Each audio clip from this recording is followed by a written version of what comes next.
So, a lot of youth during counseling sessions and other interactions in school and colleges, they ask me that what career we should choose, what optional in UPSC we should take.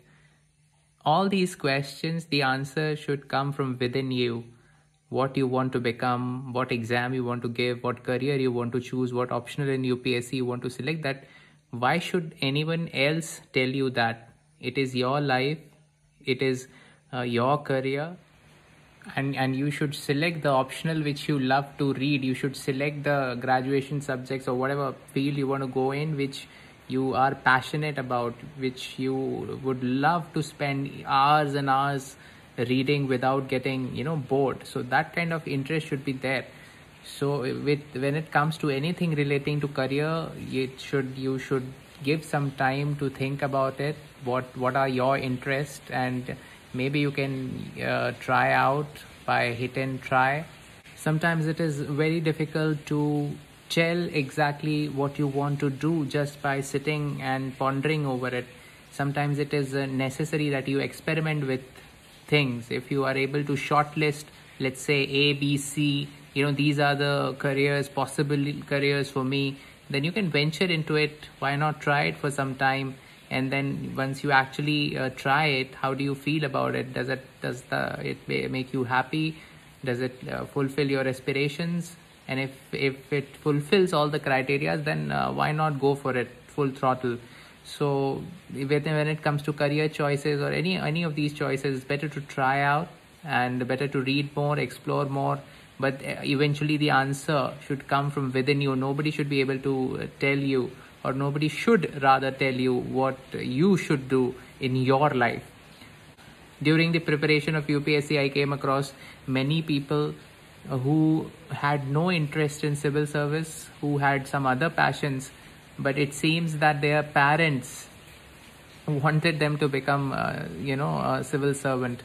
I think in such cases, it is very difficult to actually convert that kind of forced ambition into reality, because since you yourself are not interested, you don't put in your 100%. So the chances are very less. So you're essentially wasting a lot many years into trying for something which you don't even want to do. So that more or less, never works.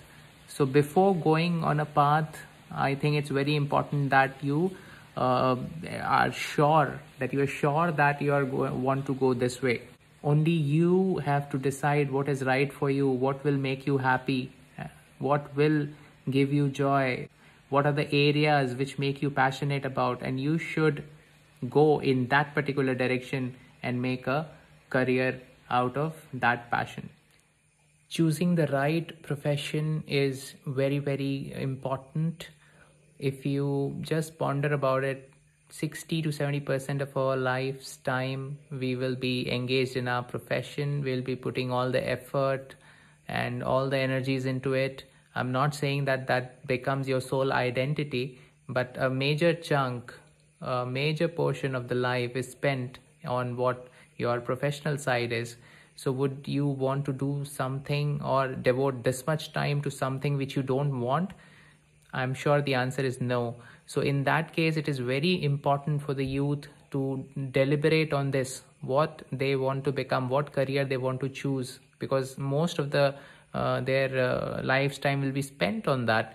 So shouldn't we doing something we are passionate about? Shouldn't we do something which makes us happy? Isn't that the ultimate goal of life? To be joyful, to be happy. So for all that, it is very important to initiate this discussion when you are at the threshold of your career, when you are young, when you are in school, when you are in college, before joining the professional life. It is very important to think about what will make you happy. It is no one else's decision. You can always take suggestions from everyone, from your parents, from your seniors, from teachers, from those who are already in the field, but the ultimate decision should only be by you. It should come from within you. All the best.